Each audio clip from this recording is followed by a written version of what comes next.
Trigger warning, this story contains themes of child endangerment, attempted murder and domestic abuse. They were getting thinner a little more every morning, a fraction of an ounce you could almost ignore, a dress a little looser, the hollows under their eyes sharpening like new shadows. Juan would stand in the doorway and watch them with that hollow, helpless look men get when they realize the world they built isn't keeping the people they love safe. He was a billionaire by the ledger, and a stranger by habit, an empire that demanded flights, meetings, and apologies that came on late-night calls. He had money for anything a house could need, but not, he felt, the time to notice what the house itself was losing. Juan had brought Bia and Ana home the way he had bought the estate, with paperwork and an urgency that came from a private ache he never learned to name out loud. Adoption photographs, glossy and smiling, still leaned against frames on his office shelves, the inked signature of the judge, like a promise he'd hoped would be simple. For months those smiles held. The twins, 9 and identical enough that strangers mixed up their names, filled his life with the predictable small disasters of sugar crashes and school projects. He watched them learn to say Dad in 2 different lilts and thought he had done the bravest thing of his life by choosing love over solitude. Cassandra arrived after he had already acclimated to the idea of family. She was warm in private and impeccably composed in public, the kind of woman whose hands were always clean and whose laugh fit perfectly into photographs. She moved into the house with the certainty of someone who belonged. She cooked, she read to the girls, and she arranged doctor's appointments with the efficiency of someone who managed complications like appointments on a calendar. People praised the way she soothed nightmares. The girls slept knowing someone would be there. The first phone call came from the school nurse. "Weight loss," the nurse said, trying to remain clinical. "They're fainting during lunch. Nothing in the tests points to an eating disorder. Their labs are odd.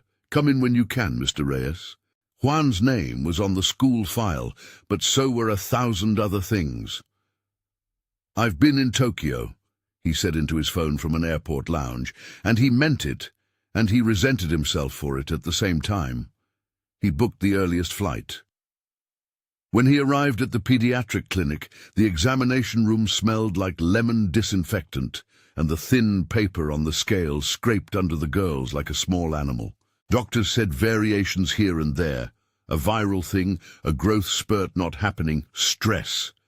They wrote down phrases, idiopathic weight loss, cachexia unexplained, words that mean nothing to a man whose world answers every question with an account and a contract.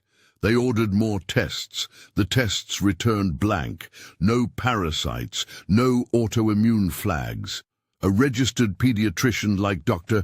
Cassio, with a practiced hand and public trust, leaned in and said the thing a doctor says when they want to soothe a parent without promising anything they can't deliver. "We'll keep watching. We'll manage symptoms. But keep watching feels different when you live inside the house where watching is supposed to be a daily act of care." The twins were shrinking like candles in a wind no one could see. Their laughter muttered at the edges like an echo. They chose screens the way injured animals hide. Juan started cancelling flights. He made dinners. He sat longer in the room with them, counting through schoolwork and pouring cereal like he could pour time back into them. Still, nothing stopped the edges from pulling away. Once, Ana bolted from the dinner table, her spoon clattering against porcelain. "I'm not hungry," she said. And it wasn't a childish refusal. It was a flat, apologetic thing that belonged to someone who had rehearsed a lie until it felt like truth. It was that line, "I'm not hungry," that took the shape of an accusation in Juan's mind. Hunger was a language the girls had always spoken at home. They now spoke silence. He began to notice patterns only a father who had been missing for too long would have to relearn. The rhythm of who touched them last, what they were served, the notes left in the kitchen. Cassandra's soups were the first detail he registered and the last he wanted to see. They were thin, almost too watery to be called nourishment, ladled into two small bowls with a tenderness that looked like care. She stirred them slowly, watching the girls in a way that could be tenderness or calculation. He couldn't know which yet. She offered them a kiss on the forehead and left the room with a tray that rattled like a drum. He watched one morning from the staircase landing, pretending to check emails, but really keeping his heart listening. The girls ate 3 spoonfuls each. They smiled for a minute and then were quiet again. Cassandra watched their faces the whole time, smile steady, her hand in her pocket, as if holding something she could disappear into. When the girls left the table, she slid the bowls into the sink, under the castle of soap suds. Guilt sat inside him like a stone. You could spend fortunes fixing the visible problems of the world, doctors, private nurses, second opinions from specialists with names printed on glossy brochures, and still be blind to what was happening under your own roof. The house staff assured him she was a wonderful mother. The grandparents, old and sharp, did not. They cornered him at a charity luncheon and said the things the wealthy fear. He wasn't home. He wasn't strict. Maybe he shouldn't have adopted.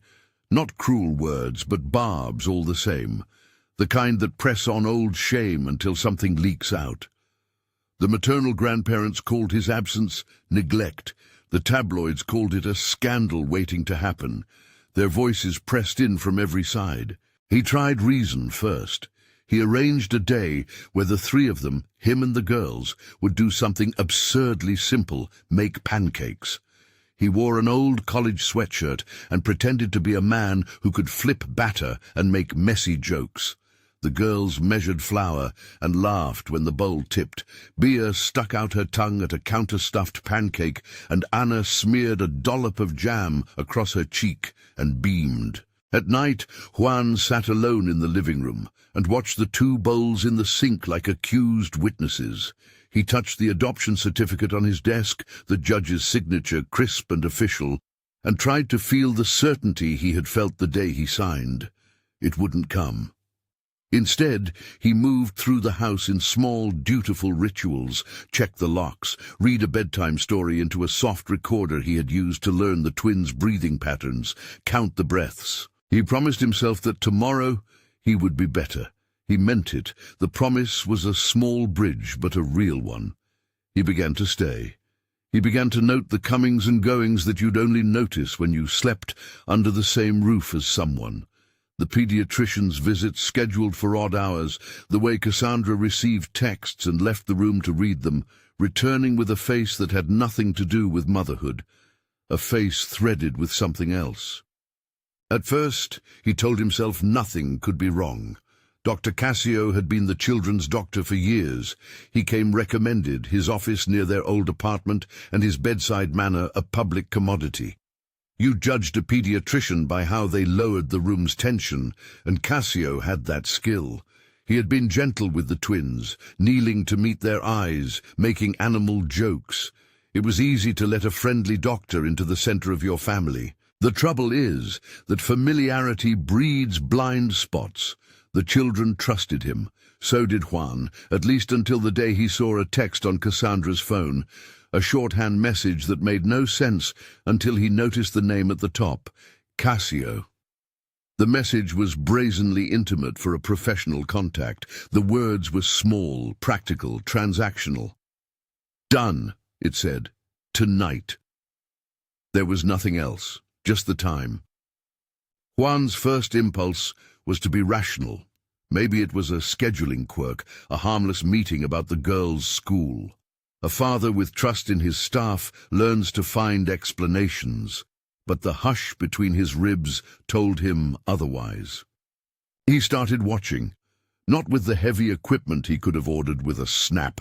No, he kept it smaller, because conviction is sometimes more dangerous than conjecture. He hung back and followed Cassandra on a Sunday drive, the only time of the week he had set aside where the calendar had no meetings. She said she was going to the market. The market was a cover. She ended up at a strip of storefronts near the clinic where nurses bought coffee and doctors smoked near the back door. He parked 2 blocks away, heart loud in his ears, and watched her meet someone with a lean face and the easy gait of habit. It was Cassio. He wore a jacket that fit him like a second skin. They stood close, faces folding in on each other with the private gestures of people who have practiced intimacy in corners. Cassandra's hand brushed his arm, a careless touch that landed with the wrong kind of certainty. They laughed. They argued in short sentences, the way people who share a debt or a secret might. Juan took the picture with his phone from a distance, the image grainy, but enough. 2 people. Close, a man with a doctor's badge folded into his wallet, a woman with a casserole dish tucked under one arm. A photograph can convince strangers. It rarely convinces a man who is trying not to collapse around his sorrows. He had proof of association, not of guilt. Proof is a ladder with missing rungs. But it was evidence, and evidence is the currency of men who make decisions. He began to collect more. Small things that didn't look like accusations, but added up like the pieces of a jigsaw that only meant something when assembled. A receipt from a pharmacy tucked between receipts for groceries. A voicemail from Cassio's assistant with a rushed voice and a request to focus on appetite in a tone that read like instruction. A security camera snippet from the nanny's phone that showed Cassandra leaving with 2 covered bowls while the twins were supposed to be at soccer practice. It was all circumstantial patterning, but patterns are what point to a person. There were nights he considered going to the police. After all, he had the resources to call in investigators, private teams, laboratory services with blind reputations and discreet results. The house had staff who could testify to schedules and deliveries. But the idea of turning his wife in the world into a criminal in public burned like acid in his mouth. He had loved her. He had married the picture of a woman who made everything steady. To call her an enemy required an energy he didn't think he had. Instead, he used the anonymity of the house to be small and careful. He stole a bowl of soup from the sink and wrapped it in plastic like contraband. He left the house with it tucked under a blazer pocket, stopped at a private lab 2 towns over, and watched the technician slide it into a machine with a kind of solemnity he found both comforting and obscene. He had the money to make the world move, but he learned that money only bought you speed, not moral certainty. While the samples spun in centrifuges and under fluorescent light, the family watched each other. Cassandra began to angle herself toward the girls in ways that invited no question. She sat beside them on the couch and administered vitamins and small treatises on discipline, as if correcting the girls for an imagined failure. The twins ate less. They folded inward like paper, being refolded a little more each day. Outside of the house, the world grew loud in ways that matched the quiet inside. Teachers called and asked to meet. "Their teachers say they're pale," one counselor told him with enough gentleness to be cruel. Social workers offered pamphlets about resources and signs and the responsibilities of caregivers. The maternal grandparents stopped by more often, their visits full of thinly veiled accusation. "We always said adoption is a responsibility," the grandmother told him in a voice that wanted him to flinch. "You must be present. You can't just buy a child a life." He wanted to scream at her that he had bought nothing of worth, and he had lost everything by paying for ghosts. Juan's nights became a schedule of surveillance that felt like penance. He recorded conversations by accident at first, then on purpose. He let a small voice recorder run on the counter when the kitchen filled with steam. It picked up the clink of spoons and Cassandra's voice, soft, low, almost maternal, telling the girls to take a little every hour. The recorder filled with banalities, just a sip, just a bite, and then a laugh that sounded not like affection, but like someone savoring leverage. A single slip of evidence will not convict a person in court, but it will convict them in the mind of a man who is finally awake to the risk in his home. A photograph of Cassandra and Cassio having coffee at midnight in the clinic's back alley. A text where Cassandra asked about finalizing the policy. A video clip where Cassio, without thinking, muttered a brand name, a name Juan had never heard associated with pediatric treatments, a line of appetite suppressants used in adults but rarely in children. He captured the phrase and played it again until it scraped his skull, the suggestion of something chemical and clandestine. He had to be smart. He had to be careful. The house was still theirs in law and in the public eye. People visited and saw Cassandra as the devoted stepmother. Photographers at a charity function saw her laughing with Juan, the perfect blended family blessed by money and taste. No one saw the bowls in the sink. No one heard the recorded half-sentences in which Cassio reassured her, "We've done this before. Parents won't notice." The phrase leapt around inside Juan like a locust. What does "we've done this before" mean? It was a slash of horror he couldn't take back. The private lab called him late on a Thursday. He was at home, knees under the kitchen table, trying to braid Anna's hair the way she liked it when she slept over at his office. "Mr. Reyes," the lab tech's voice was polite, "there are anomalies in the sample. We need to run a targeted screen. It's not definitive, but you should consider a confirmatory panel." That's the clinical way of saying someone might be poisoning your children without knowing it. His throat closed. He asked the tech to do it immediately. He insisted they handle the results with care and discretion. He offered money like it was a plea instead of leverage. Money could buy a private result, a hurried test. It couldn't buy courage. When he hung up, the house sounded foreign, the clock of the stove ticking, Cassandra humming in the other room, the soft cadence of a television someone had left on. He sat on the floor with two girls asleep at his feet, and there was an electric hum under the skin of everything. The worst of his absent years had been a series of small corruptions, deals made late on airplanes, apologies delivered over bad coffee. He had been busy building the world. The world had failed the people inside it. He considered confrontation and dismissed it. Confrontation now would be a blare. It would put the girls at immediate risk if Cassandra reacted violently. The thought of their small bodies at the center of a fight made him nauseous. He thought of the law, too. Accusations without incontrovertible proof could end badly for everyone. And there was a part of him that feared being the villain in a story his money could not rewrite. Instead, he mapped out a plan with the methodical mind that had made him rich. Not all strategies needed lawyers. Some needed patience, a camera, a lab, a binder full of receipts, and a man willing to look like a fool for a season. He would gather proof. He would be meticulous. He would be the kind of parent that did not leave the making of evidence to luck. He bought a small camera disguised as a smoke alarm and placed it high in the kitchen where no one would notice. He left a nanny's phone accidentally on the counter and captured the footage when a late-night meeting occurred. He kept a digital folder of screenshots and messages, 2 copies on encrypted drives and a printout that he locked in his desk safe. He called a private investigator but asked her to work at arm's length. He wanted to gather the domestic evidence himself, to feel like he was doing something more than delegating his remorse to someone else. The investigator's reports arrived folded into an anonymous packet, a list of billing codes, a note about a suspicious credit to Cassandra's account, a forwarded email from a gambling website. The pieces began to lean toward a narrative. Money problems, secret contacts, and a pediatrician who was too close to the family to be only a clinician. There were times during those weeks when hope felt like a muscle he had once used and had begun to lose.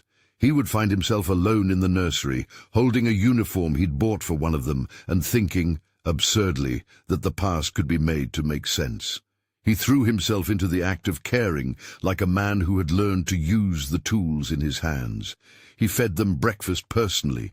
He learned the pattern of their sneakers and where they hid their small treasures. He read through their homework until the letters blurred. He told them stories about the small mistakes he'd made as a young man who thought power was the only kind of rescue. He apologized before bedtime in the way a man can when his voice has nothing left to hide.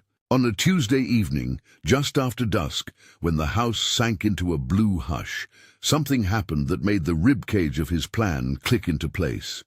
He checked the camera's feed as he poured tea and saw, on the playback, the image he had taken months before and discounted.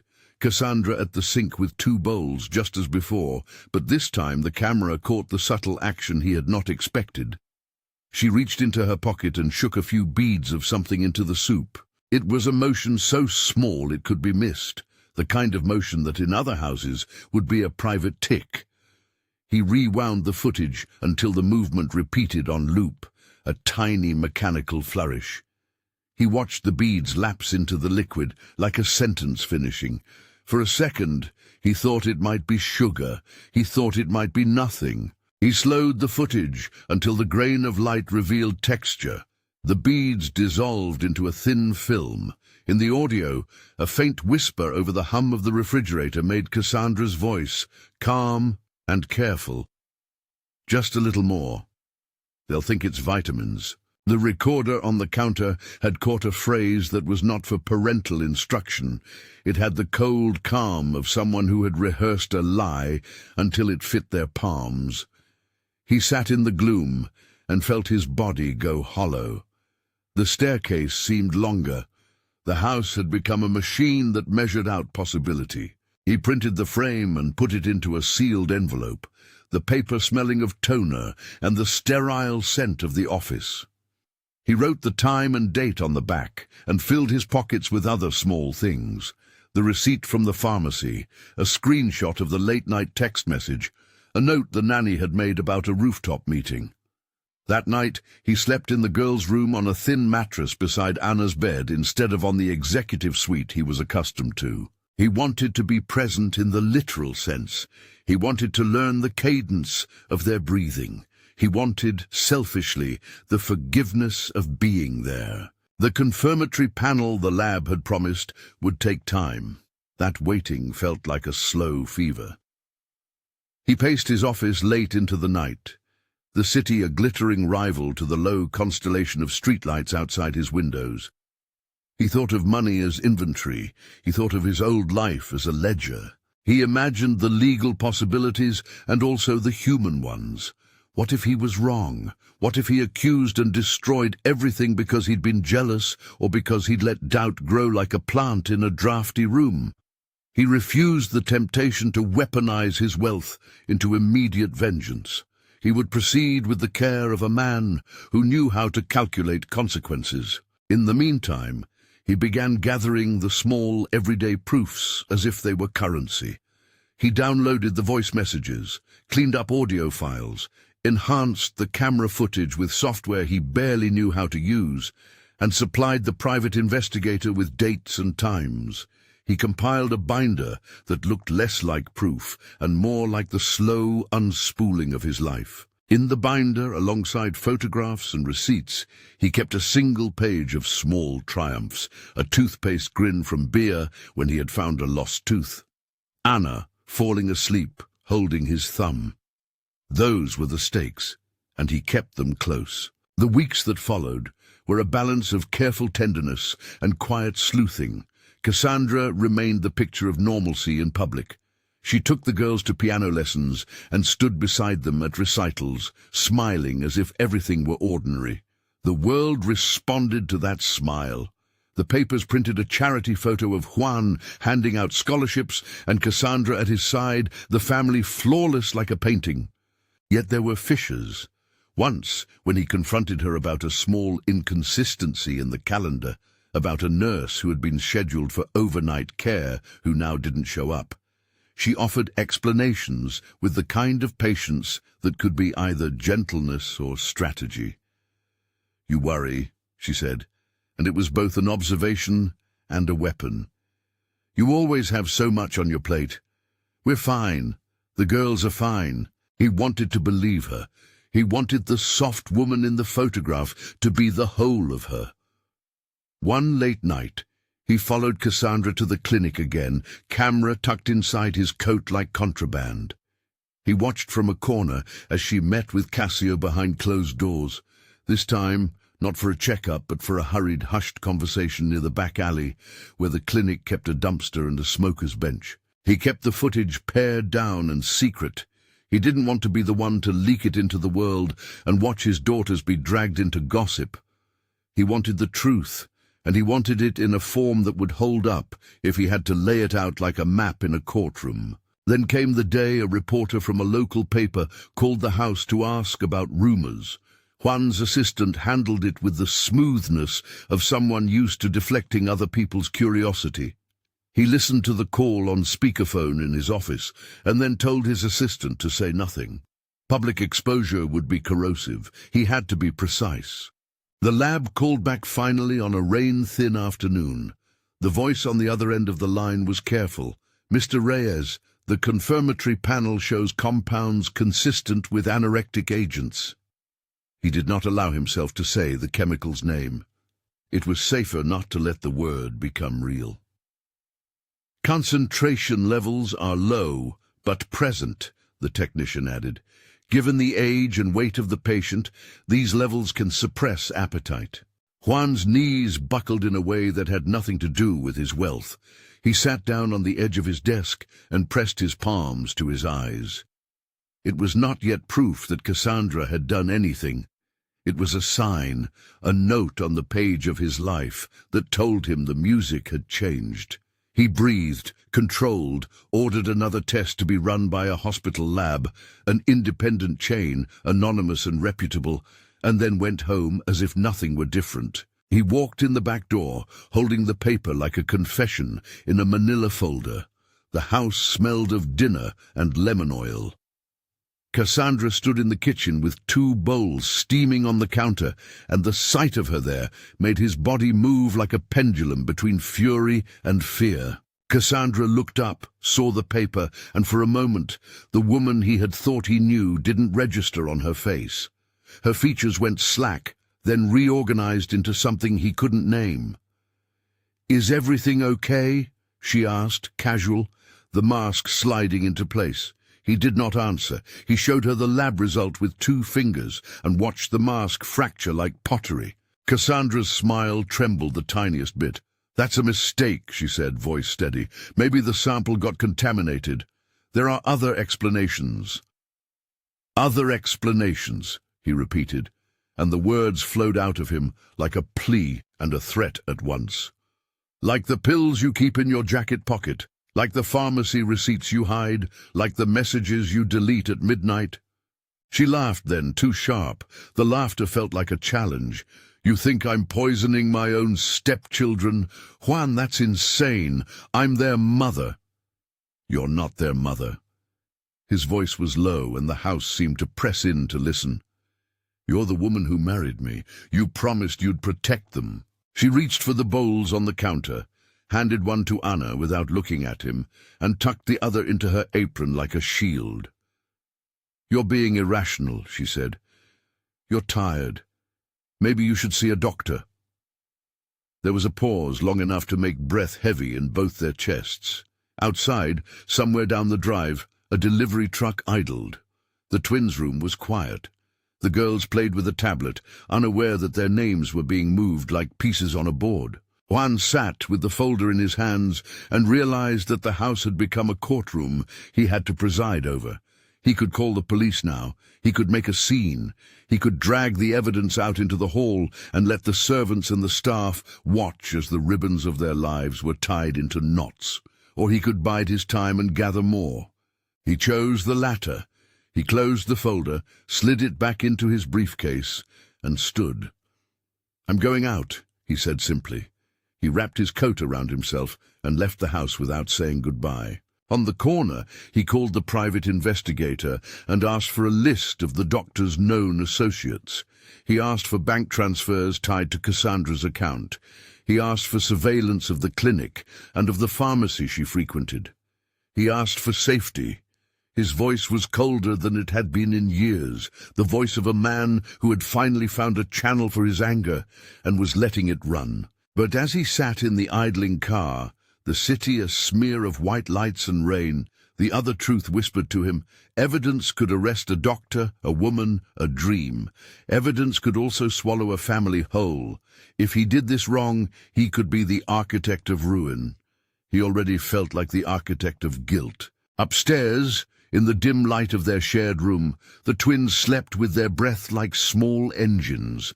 He thought of waking them, of dragging them out of the house into a life of strangers and courtrooms. He thought of protecting them by remaining a man who could act with patience and precision. He wanted both. For the first time since the adoption, he understood that love sometimes wore the face of a strategy. He returned to the house with a different plan, not confrontation, but consolidation. He would secure the girls. He would move them to his mother's house for a few nights, somewhere neutral, away from the center of the suspicion and the scent of kitchen oil.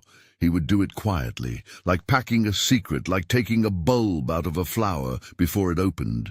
That night, as he carried suitcases down the carpeted stairs, Cassandra watched him with a face that did not betray anything. She did not try to stop him. She watched him as if she were waiting for him to burn out like a candle. Outside, the driveway lights carved a path through the dark. He locked the door with a key that felt heavier than it had any right to be, and drove away with Ana and Bia asleep in the back seat, their small heads nodding like buoys on a sea. The house, with its cameras and secrets, sunned and shadowed behind them. For a moment, the engine hummed like a promise. He put the girls in a guest house on the property of an old friend, a mute, steady place, with pale walls and rooms that smelled of linen.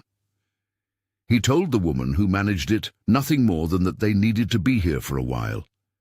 He held their hands and read them stories until their eyes drooped and the nightly hum in his chest softened into something he recognized as relief. He slept that night on a couch in the guest house and kept the dossier by his side.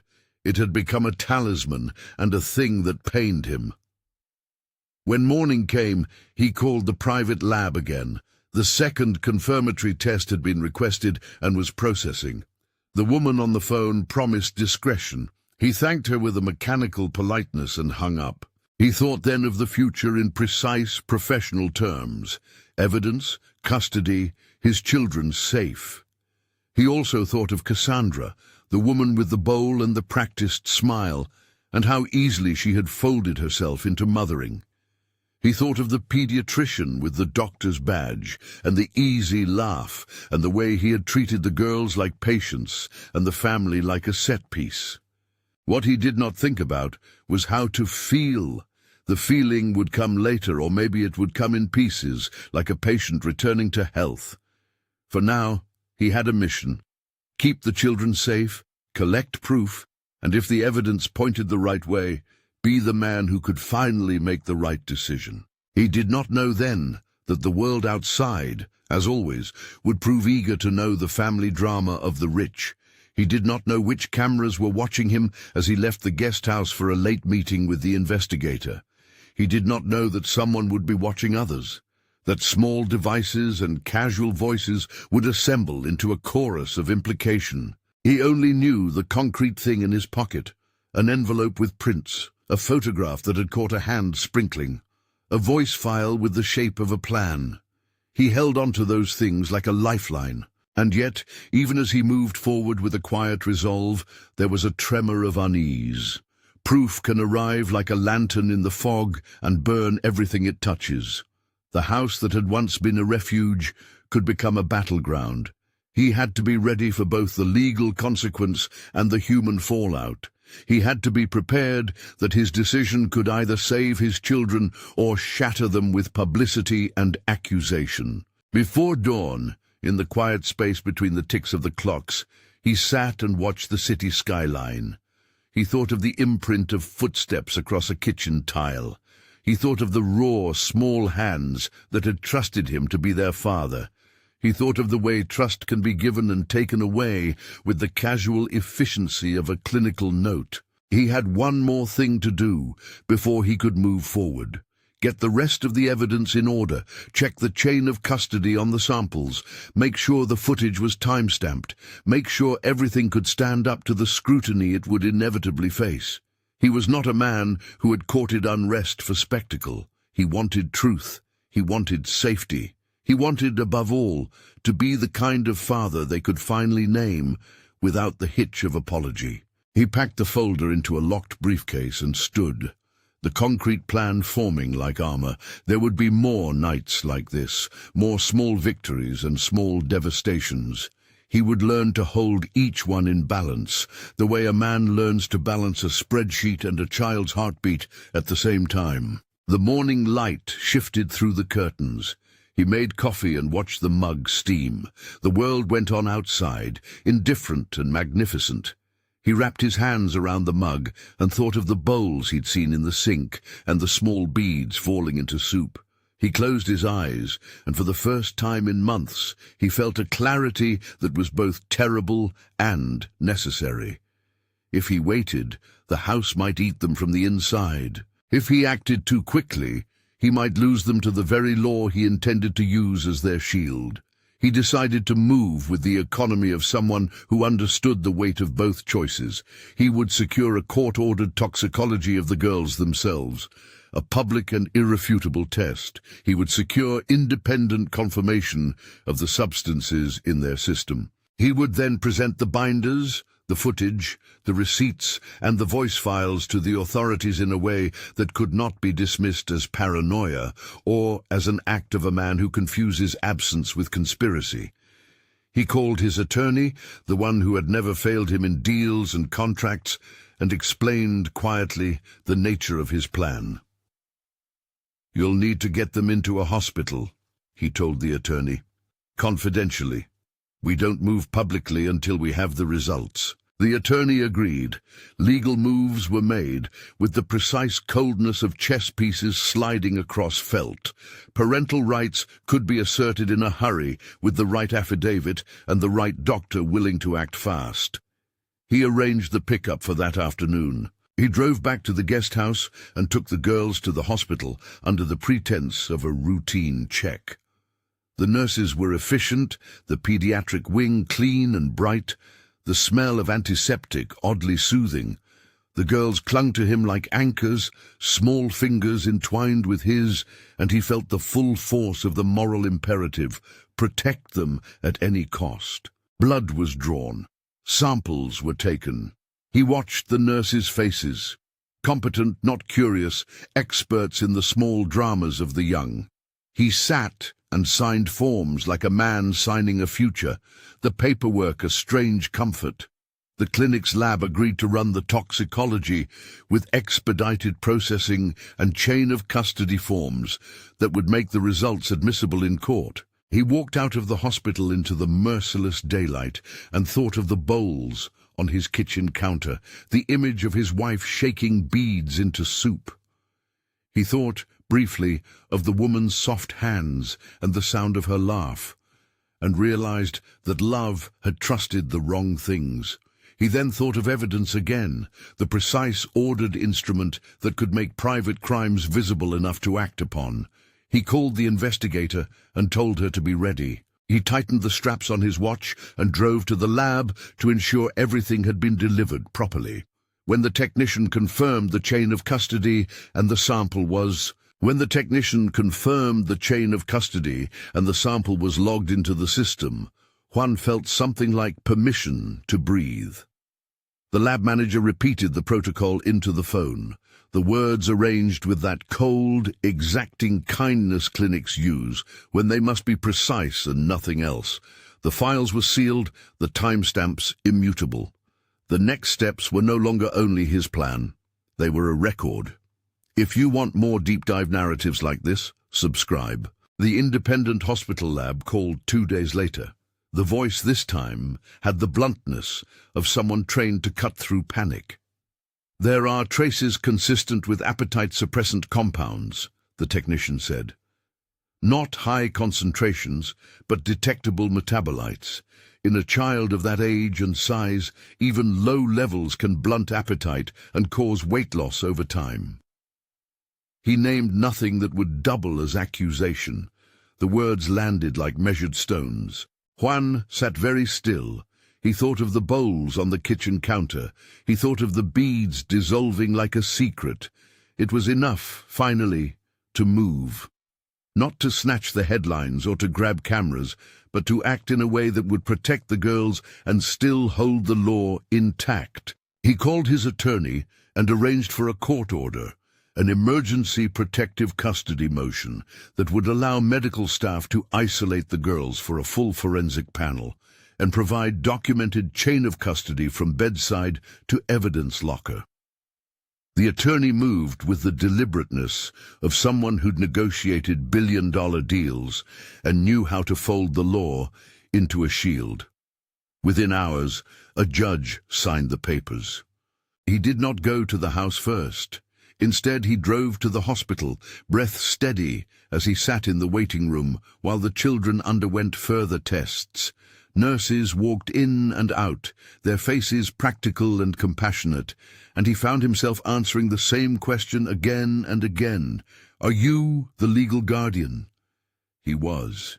He felt the word as a burden and a salvation. When Ana and Bia were sedated for the length of the tests, Juan sat in a corner chair and watched other families move around him, ordinary-looking people with ordinary catastrophes. He realized then that vulnerability is not a metropolis's currency. It is its undercurrent. He let the thought settle, and then began to count the evidence again, as if the repetition could make the danger manageable. The camera frame of Cassandra shaking beads into soup, the pharmacy receipt, the messages, the lab reports, the recording of Cassio's offhand brand name. He had assembled a small, brutal constellation.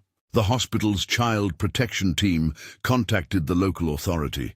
A detective with a patient face and a notebook full of squares arrived to interview him.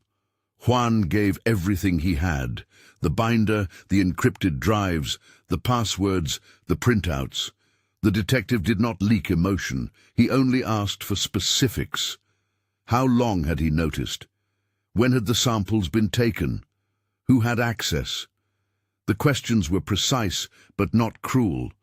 They were how the law learns to move. Detectives took Juan's statement and served a search warrant later that night. The execution was quiet. No sirens, no brass. Officers moved through the house in the hum of fluorescent lights. Juan watched from a folding chair in the kitchen, his briefcase on his lap like an altar, while uniformed men photographed bowls, logged receipts, and opened drawers. Cassandra watched them too, a portrait of composure that then fissured in ways he had never seen. For the first time, the woman who had laughed at recitals and kissed foreheads began to appear as something other than a character in his life.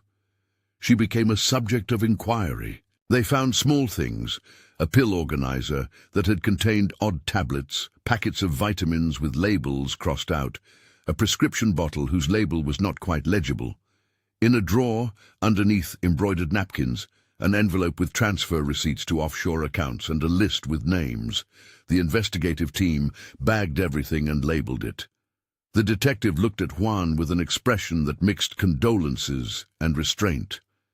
"We need to talk to Dr. Cassio," he said, "and to anyone who might have helped facilitate access." The name felt like a rope being pulled taut. Cassio was picked up at his clinic 2 hours later. He was not violent. He was stunned, like a man who had trusted his immunity. In his office, the detective read him his rights and asked questions. On his desk were photographs, grainy from Juan's camera, showing late-night meetings and coffee in the clinic's back alley. Juan went with the officers to try to watch from the distance of the legal process. It felt obscene to be a spectator in the unspooling of a life by people who had sworn to keep others safe. Cassio's face did not register panic at first, then something in his jaw loosened. He was a man who had made a series of poor calculations, the kind that begins with small rationalizations until they become a map for what you intend to do. Under questioning, his voice cracked, not with confession but with bargaining. He denied giving medication directly to the girls. He denied sort of admitting to anything that would be a crime. He said he had prescribed under supervision. He said the substances were intended for adults. He used language that lawyers teach professionals to use when they want to talk without saying. But the investigators had more than photographs. They had call histories and timestamps that matched nights when the girl's appetite plunged. They had a former nurse who, with the protection of subpoena, corroborated that Cassio had mentioned protocols in vague terms and advised discreet, minute doses. The private investigator's report, delivered with the quiet flourish of paper on a desk, added another string of evidence. Gambling debts in Cassandra's name, cryptic payments, and a voice chat transcript in which a man with the cadence of a clinician made a passing remark about insurance policy language and making it look natural. Cassio was taken into custody that night. The headline would later call it an arrest. For Juan, it was a step toward the simple job of keeping his daughters safe. Still, he did not want to make the thing spectacular. He wanted it legal and true. He coordinated with the detective to keep the girls' identities out of the papers as long as possible. He wanted not revenge, but a remedy that included prosecution if the evidence supported it, and more urgently, the girls' treatment and recovery. That evening, in the hush between the raid and whatever public statements would come, Juan asked to see Cassandra. The officers allowed it, but in a controlled way. He found her in the back parlor, pale and unmade. Her eyes moved fast. She was not the composed woman who had hosted galas.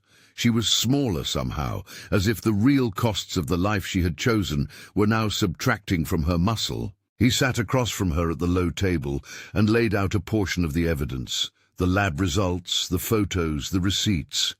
He watched her as he spoke, looking for the moment the mask would fall. She laughed softly, no mirth in it. "They're overreacting," she said. "It's the system. You are always dramatic, Juan.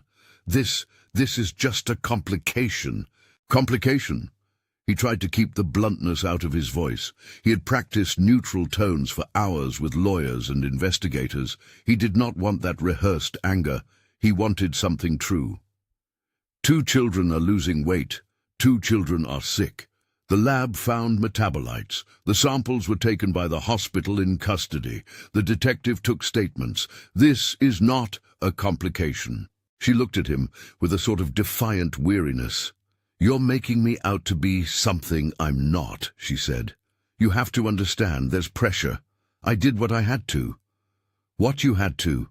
The words came out hot. "You do not decide what has to be for my daughters." Cassandra's hands trembled and then steadied. "You don't know everything," she said. There was a tremor in the sentence that revealed something raw. Fear, or perhaps the remnants of guilt. She pulled something from her pocket, a small ledger, folded like a secret, and slid it across the table. "I owed people money," she whispered. "It was supposed to be temporary. Cassio promised he could help. We would get a payout. We would—" The sentence stopped. Her cheeks dampened.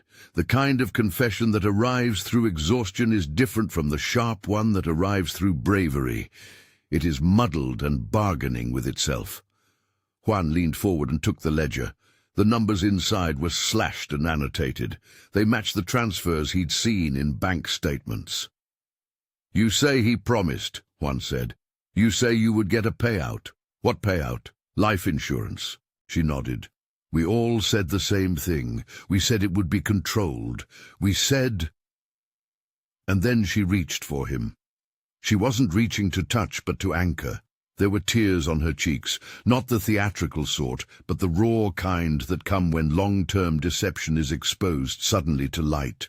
There was an ache in Juan that was not simply betrayal. It was bewilderment that someone could choose that calculus and still keep 2 children in their care. He thought of the mornings and the bowls. He thought of how easy it had been to believe that a woman's touch could be entirely good. It may be true that there was pressure, gambling debts, desperate emails, a small world network of people who saw risk as a ledger to be balanced. But there was also choice. The law would have to define which elements were coercion and which were crime. He left Cassandra in the parlor and returned to the hospital. The girls were asleep on regulated monitors, their faces soft, as if carved from the same porcelain. The doctor on duty spoke gently about plans, detoxification protocols, pediatric endocrinology consults, a nutritionist, and the slow, precise return to weight and health.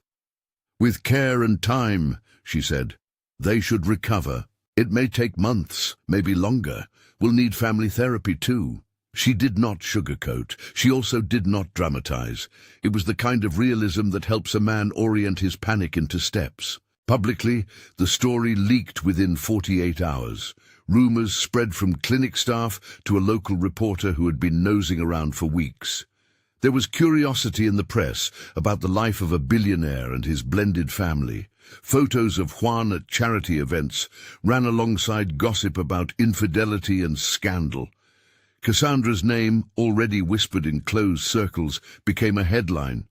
Juan had asked for discretion. The world had a different appetite. The detective and the district attorney's office coordinated press statements that protected the children but announced charges against Cassio. The headlines read, "Physician arrested. Evidence suggests deliberate medication." It was clinical and not entirely fair, because nothing in print could hold the subtlety of the betrayal. It could not hold the bowls in the sink, or the way a father had watched from the stair landing. Cassio's arraignment moved quickly. Prosecutors had what they needed to charge him with multiple counts: conspiracy, administering medication without authorization, and endangering children. The private voice chats, captured by the investigator and with warrants corroborated by the digital service, were damning. A man who spoke in the casual, knowing cadence of someone who had crossed ethical lines and then tried to rationalize them. He spoke of small doses, of making it look natural, of paperwork to adjust. He had made the mistake of underestimating how many people keep records. Cassandra, however, refused to be taken in. When officers arrived with a warrant for her arrest, she did not comply. She walked from room to room like someone who had rehearsed resistance. She spoke to the detectives, but did not confess. Her words circled around motives and pressure and threats. She said things that could be true, that she had been coerced by debt and by people with nothing to lose. She said that she had believed the pills were vitamins at first, that she was following instructions she didn't question. The contradictions were clear and would be fodder for lawyers. For Juan, they were a sequence of small revelations that accumulated into a simple truth. Whatever the moral fog, his daughters were harmed. The arraignment set a date for Cassio's trial and left Cassandra's case in a limbo of domestic danger and criminality. The detectives told Juan privately that they wanted to question her further. They had reason to believe there were accomplices who had not yet been fully identified. Juan gave them what he had: files, phone logs, hidden recordings. He had become their most detailed witness, not because he sought it, but because the only way to keep his daughters safe was to map the picture in full. Then came the night that would sear into his memory. It began like many nights had begun in the weeks since the hospital stay, quiet and with the small rituals of care. He had returned to the house to collect more documents and to check on a nanny's log. Ana and Bia were asleep in the guest house. Cassandra had not been there that evening, or perhaps she had been and left. The house was mostly empty, save for staff, and the echo of pots cooled on the stove. Juan found himself in the kitchen cataloguing a drawer when the back door opened and a figure entered. It was Cassandra. She moved through the room with a kind of brittle purposefulness. In her hand there was a small pistol, an object he had never seen in that house. It glittered under the overhead light like a promise of finality. "What are you doing?" he said. He felt each word as if it had been liquid poured into his throat. He imagined sound as a way to anchor himself to the moment. She did not answer at first. Instead, she spoke to the room as if rehearsing. "You don't understand," she said. "No one else sees it. We have been pushed. They said this is the only way to secure them. We would get money. We could leave." "Leave?" He laughed, a sound that had no humor. "You think you can leave after what you did?" She lifted the gun, like someone making a geometry of the air. "I won't go to prison," she said. "I won't let them take them from me. They are mine." She stopped herself as if some instruction about what she was allowed to say had keyed the rest of the sentence off. In the back hallway, the door opened again. It was Cassio. He had come not as a man under arrest in a sterile interrogation room, but as someone who had come to tidy consequences. He stepped into the light as if he had rehearsed the entry. For a moment the three of them were in a triangle of accusation: the father who had built an empire and then found it hollow, the woman who had been his partner and had secret debt, and the doctor who had rationalized experiments with children's bodies. "Don't," Cassio said simply. His voice was low, almost clinical. He stood between Cassandra and Juan, palm up. "We can fix this. We can stage it. You set the fire downstairs. I make sure the responders are delayed. We leave through the back while they are evacuating. We get a silhouette on camera.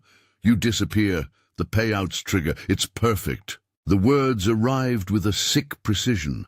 Juan recognized the mechanics of a con, an emphasis on small, manageable steps that made crisis into a process. He also recognized the risk in those steps: fire, smoke, chaos. "No," Juan said. He tried to speak slowly, so the girls' names wouldn't be the last thing they heard.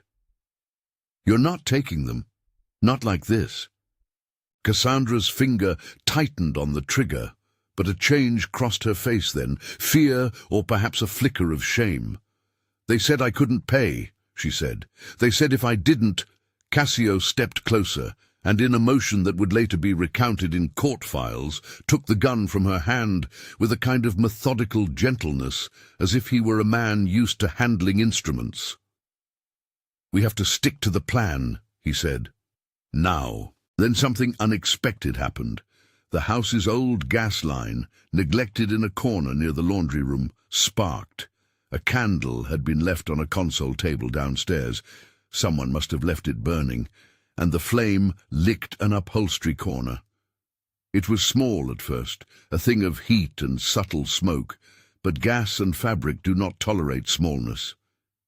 In the stretch of seconds that followed, the fire found appetite. It grew. Cassandra's eyes widened, as if surprised by the immediacy of consequence. She had spoken of plans and insurance and silhouettes. She had not expected real flame. For a moment all three adults froze in the terrible geometry of unintended escalation. The smoke alarm began its high, thin sound. Someone in the neighborhood called, and those sounds threaded into the scene like a chorus. The staff rushed in, faces pinched with panic. Juan did not pause to think of counsel or headlines. He grabbed the closest thing, a small fire extinguisher, and then, when the flames leapt along the staircase rail, he stopped thinking at all. He ran up the stairs to the girls' rooms. Smoke was already sliding along the ceiling. The house, his huge investment of taste and money, became a furnace of displacement. He found Ana and Bia coughing at the door. Their eyes shone with the odd clarity of children awakened from sleep by a world that has suddenly become dangerous.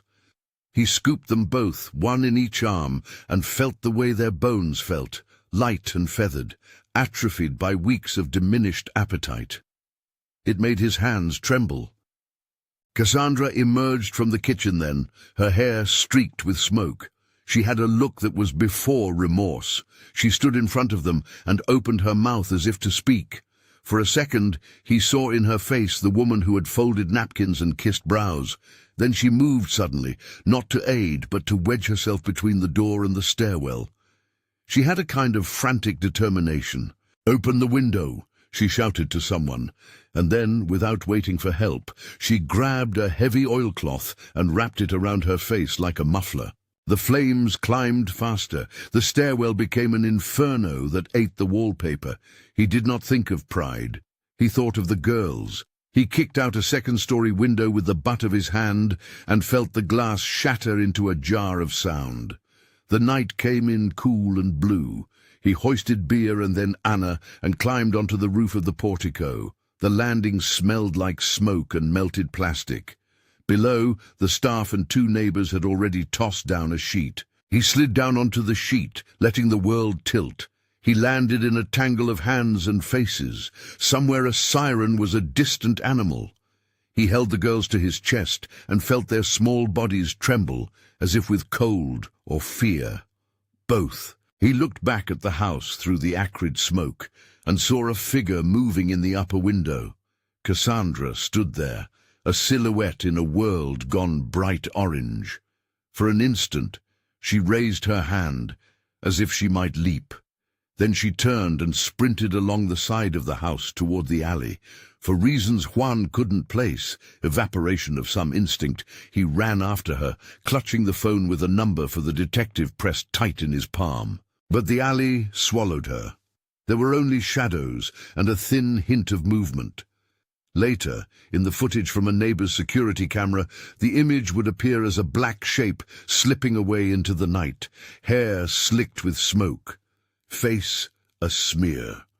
The footage would be grainy, nothing that made any sure claim. Firefighters arrived and moved like trained hands. They pulled at the blaze with hoses and timing and shouted orders. The house, their house, burned with the small, implacable clarity of chemistry. It collapsed in places with a dampened roar. The smell of it, the horrible, honest stench of ruined things, would cling to Juan's clothes for days. Cassio did not try to flee.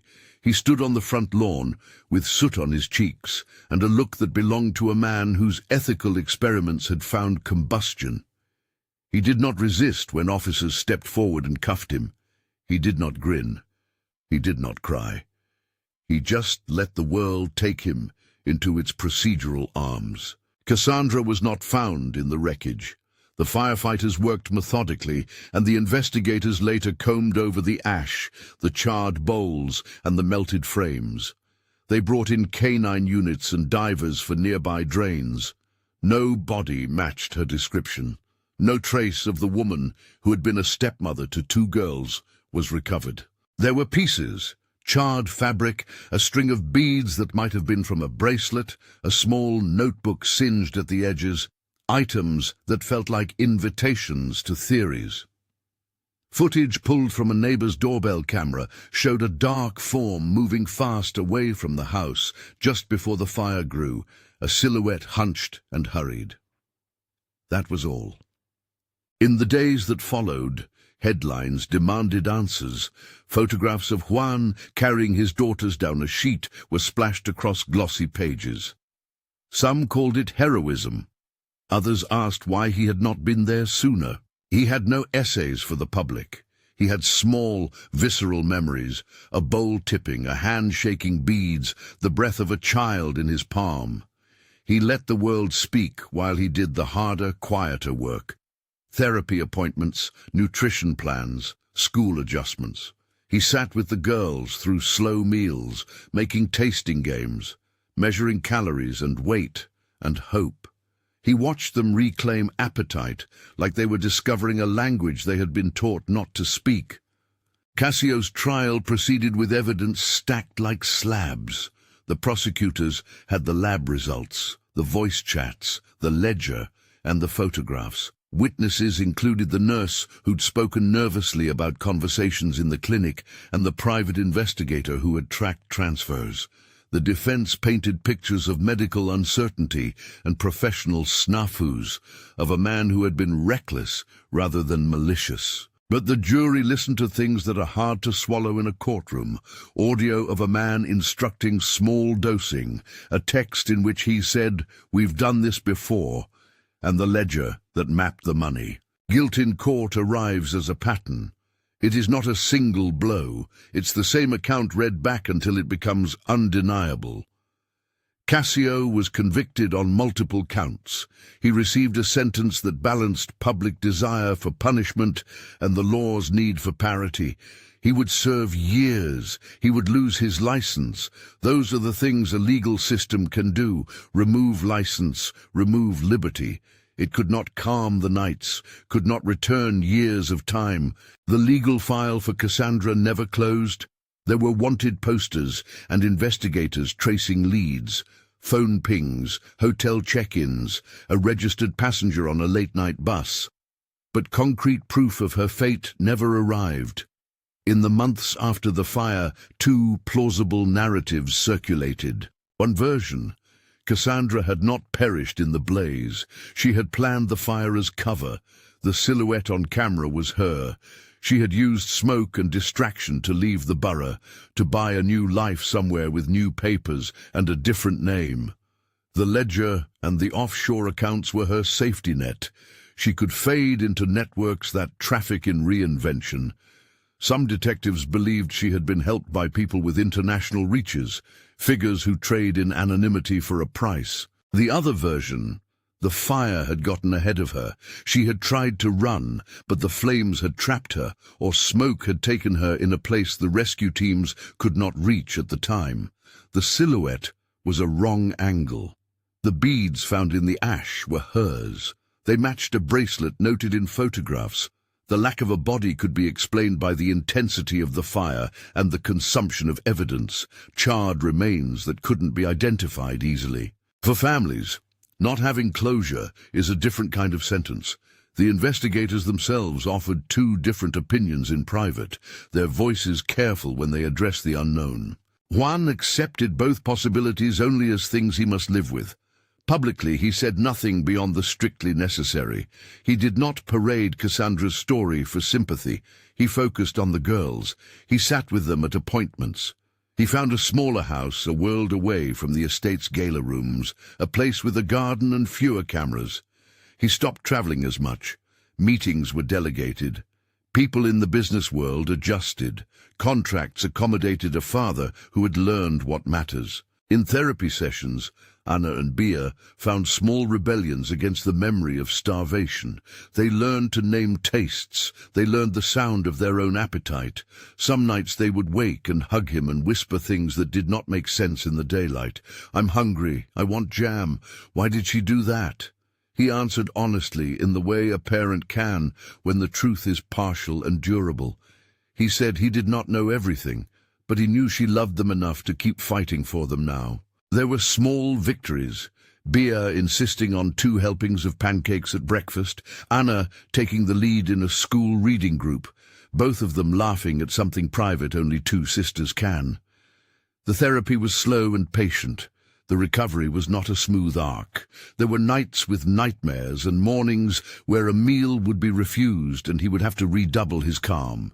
He learned to be present without being coercive, to coax without commanding. He learned to convert his wealth into quiet stability, hiring a nutritionist, a pediatric counselor, a woman who could make the girls feel safe without making them feel exotic. The trial of Cassio closed with a note that felt like both justice and the law's own inadequacy.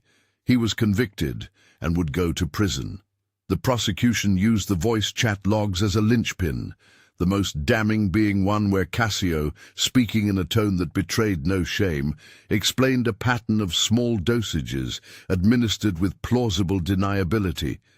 The jurors listened and found patterns where men had tried to manufacture ambiguity. After the conviction, the public attention dimmed. People prefer clean arcs. The messy work of healing does not fit in a headline. Juan returned to a life that had fewer flights and more late-night pancakes. He learned to schedule small things, weekend gardening, trips to the library, afternoons at the park where the girls could learn to run and not worry the ground would give way beneath them. He also turned to the other work. To pursue the leads on Cassandra, he hired a private investigator with international experience and laid out a smaller bounty: find her, if alive, bring her to answer. The investigators' reports were a tangle of geography and rumor. Sightings in distant ports, a woman with Cassandra's description boarding a ferry, a passenger manifest with a name that might have matched. Months of surveillance produced nothing conclusive. The world can swallow traces with efficiency. Sometimes the idea that she might have survived weighed heavy and angry in him.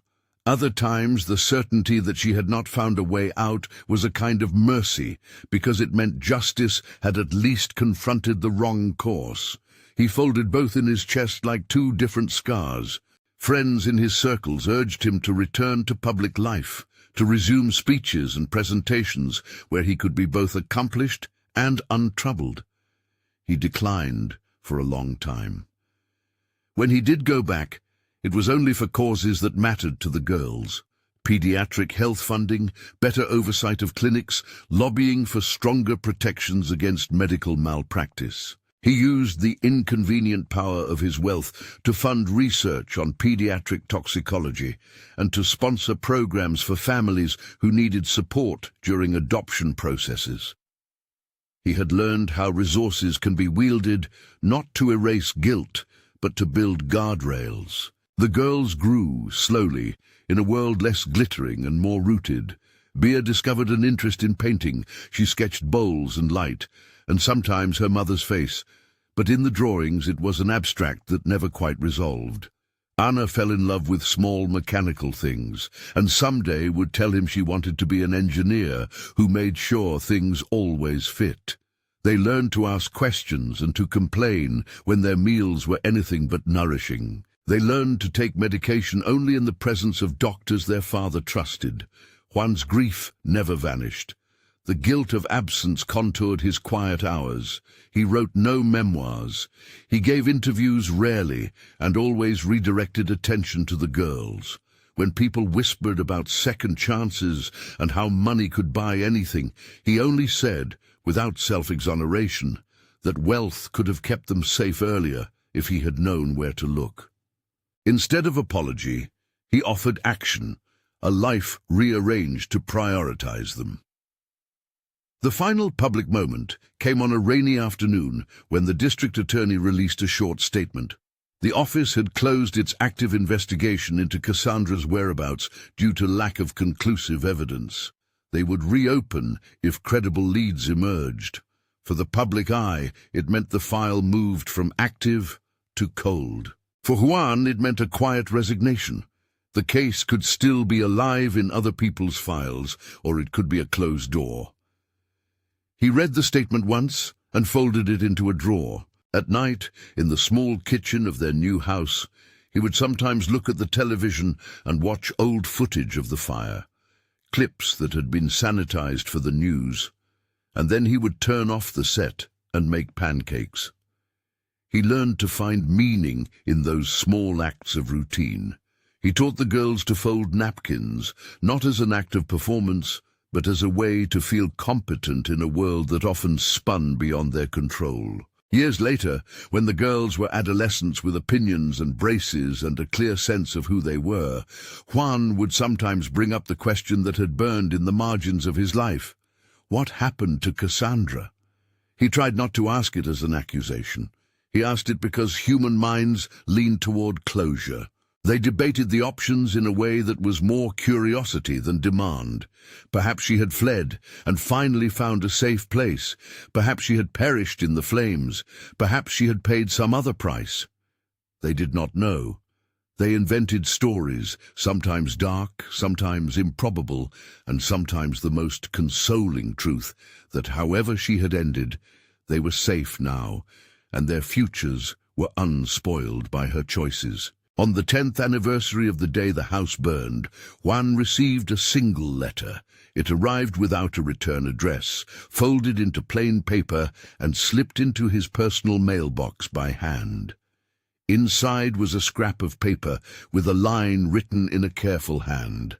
"I am sorry." No signature, no admission, just those two words stretched thin. He kept the scrap in the binder where he kept the other small relics, the printout of the camera frame, a copy of the lab report, the receipt from the pharmacy.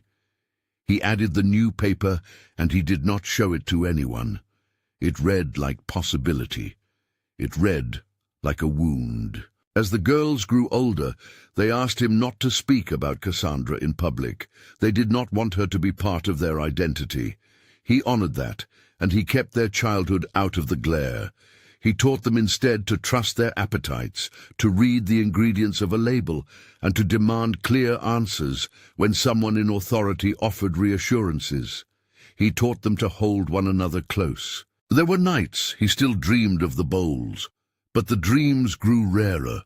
They were replaced with quieter images, hot pancakes piled high, a backyard that smelled like basil and sun, the girls arguing about music and school. He had, through pain and luck and action, built a life that made room for repair. At the end of many long days, he would stand on the small back porch and watch the horizon, the city's lights a distant constellation, and he would think of the silhouette in the window. He never knew which version of the ending would be true. That uncertainty was a new kind of companion. He had learned that some stories close with the authority of a courtroom and a sentence, others remain questions. The law could punish the doctor. The law could not conjure the missing. The girls had recovered like survivors do, slowly, with therapy and tenderness, their appetites mending into full voices. Juan had become, finally, the kind of father he had promised in ink years before. Not by money alone, but by a stubborn presence that outlived denial. Sometimes, when the house was quiet and the girls were asleep, he would open the binder and run his fingers over the pages as if touching the contours of a geography he had traversed. He would look at the photograph of the kitchen table, at the print that showed a hand sprinkling beads into soup. He would close the binder and put it back in the safe. On a rainy evening, nearly 11 years after the first small weight loss was noticed, he wrote a short note and slipped it into his daughter's school books. It said simply, "We kept you. We will always keep you." The note slid into the ordinary rhythm of life. Lunches, math homework, sleepovers, and it was both small and enormous. Cassandra's fate remained unresolved in public record and private conjecture. Some investigators held on to a thread of hope that one day a lead might return and the question would be answered. Others, tired of dead ends, closed their files with an acknowledgement of uncertainty. For Juan, the unresolved was a part of memory, not the final chapter, but one page among many. In quiet moments, when the ache of what had been done returned like a tidal whisper, he would tell the girls stories of their first nights in his arms, of how they had taught him to be a father. He told them the truth, that he had been absent in ways that mattered, and that he had tried to make amends. He did not ask for forgiveness in public. He earned it in the small currency of presence, of plates warmed, of checkups attended, of drives to school, of messy pancakes and bedtime apologies. Sometimes readers ask what justice looks like when a villain disappears. Juan had no single answer. He only had the practical truths of daily life, medical appointments, therapy sessions, a trial that convicted a doctor, a household rebuilt around the gravity of 2 children's needs. Those things were not spectacle, they were the slow accumulation of work. The girls graduated from elementary school with friends who knew the family as ordinary in their small-town sense. The media had long moved on. When people who had once whispered about scandal asked how they were doing, Juan simply said, "They're doing well," and meant it. At the story's edge, the question that the world loves, did she survive, remains open. There are 2 images that return to him more often than any others, the silhouette slipping away into the night and the 2 small bowls of soup, thin and steaming. One speaks to the possibility of escape, the other to the intimate betrayal of daily care. He never stopped hoping that one day he'd have definitive proof of which image was true. He also learned to live with the possibility that some stories keep their endings on purpose, because ambiguity is a way the world reminds us of complexity. He made peace not by solving the unsolvable, but by doing the work that was in front of him, protecting the girls, paying down the debts of absence with presence, teaching them to trust and to ask questions. When people ask him now, in interviews that are few and chosen, what he would have done differently, he answers plainly, "I would have been here sooner. I would have listened with my heart before the evidence made it legal. But once I understood, I did not hesitate. I think that is what matters." And when the house is still, he sometimes walks to the place where the old estate once stood and imagines the flames' path and the woman who may have vanished into rumour or ash. He pictures her as she might be now, gone or changed, and he wonders at the small choices that made such a life possible. He keeps the girls close, and he keeps the binder in the safe. He keeps the question alive without letting it rule the days. What do you think happened to Cassandra? Comment your theory.